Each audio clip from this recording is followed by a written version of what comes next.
So Brian, what was the problem with the previous way that Virginia was drawing maps? Yeah, so Virginia, like a lot of southern states, has a long history of Democratic gerrymanders, including racial gerrymandering.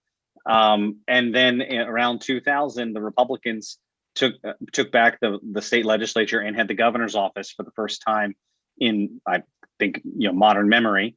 And they gerrymandered in 2000. But in 2011, the last cycle before this, we had an interesting moment where the governor was a Republican, but the state legislature was actually split. You heard from Michael about how kind of rare that is, and it certainly is.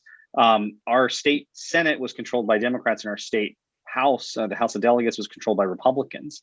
And that gave us a chance that I thought we had a chance at reform, because there were enough people, maybe nobody's going to be able to get over. That's not what we got. Instead, we got Democrats gerrymandered the state Senate for themselves. Republicans gerrymandered the state House for themselves.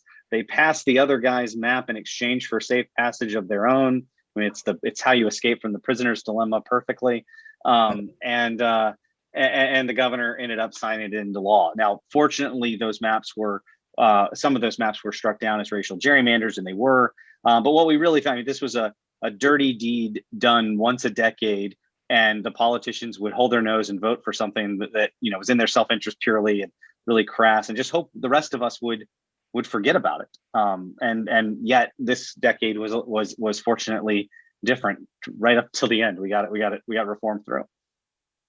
Well, that's great. And now maybe you can explain to us why you and your organization, One Virginia 2021, why you and other people looking for reforms had to work through the legislature.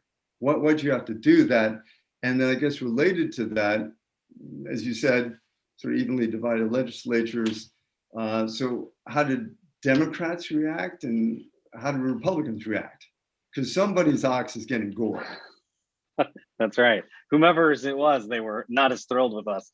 So in Virginia, like a lot of southern states, and like the majority of states, or I think it's a majority of states around the country, we don't have an option to amend our state constitution, which is what you really had to do to change this process in a way that was meaningful, right? You could have an advisory commission, but we had that in 2011 and nobody took their advice. So if you wanted anything with real teeth, you had to put it in the state constitution. And to amend our state constitution, you have to pass it through the legislature once.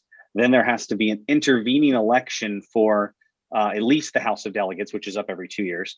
And then you have to pass it again the following year. And it goes to the ballot that November. So it's kind of a 3-step, full 4-step, but one of them happens automatically process. So we passed it. The Republicans had taken back the legislature by 2019. They were in charge. They passed it the first go round in February of 2019. And the Democrats in charge of the legislature in 2020, though there's a big asterisk to how many Democrats helped us do this. When they were in charge, they ultimately ended up passing it a second time, which referred it to the ballot for Virginians to vote on this past November. It was issue number 1 on the ballot, and it passed with 67% of the vote. So we were really pleased with that, but it was a hell of a journey to get that far. To your point about how, go ahead. No, just that's quite an achievement. And yeah, I was going to ask you about how the two members of the two parties reacted. Maybe they had one reaction in the House, one in the Senate. I don't know. Yeah. So let me be clear that there were really genuinely good reformers on both sides of the aisle through this whole process. And I just have a ton of respect for those people who are willing to put a principled stance, even if it may mean them losing their seat or having to run a tougher re-election campaign, willing to do that just because it's the right thing to do. However, party leadership in all the chambers was tough to deal with. And they were constantly, sniping at the proposal one way or another, or trying to sabotage it. When the Republicans were in charge, I mean, they had killed all the reform measures we had proposed year after year after year. But in 2019, what was different is the Democrats in the previous election had gotten close to taking back the majority, kind of the early stage of the blue wave that came during the Trump years. And the writing was on the wall that in that November 2019 election, for the whole state legislature, the writing was on the wall that Republicans might not hold it. So the Republicans really passed reform that first time with the goal of providing some insurance that they could, have insurance if the Democrats did take back over, because if they did, and they ultimately did, the Democrats would have a trifecta again. They'd have the governor, the Senate, and the House, and they could just gerrymander however they want, because that's what historically always happens. So the Republicans passed it the first time.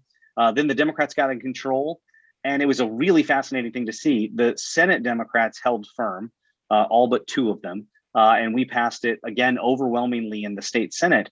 The Democrats in the House of Delegates, however, had massive defections. Out of 100-member House of Delegates, 55 of them were Democrats. We went into the General Assembly session in 2020 with, of those 55, we had about 35 votes. Halfway through, we had about 25 votes. We ended up with only 9 votes. We needed 6 to pass because we had all the Republicans, but it was a massive defection, and I learned a lot of lessons.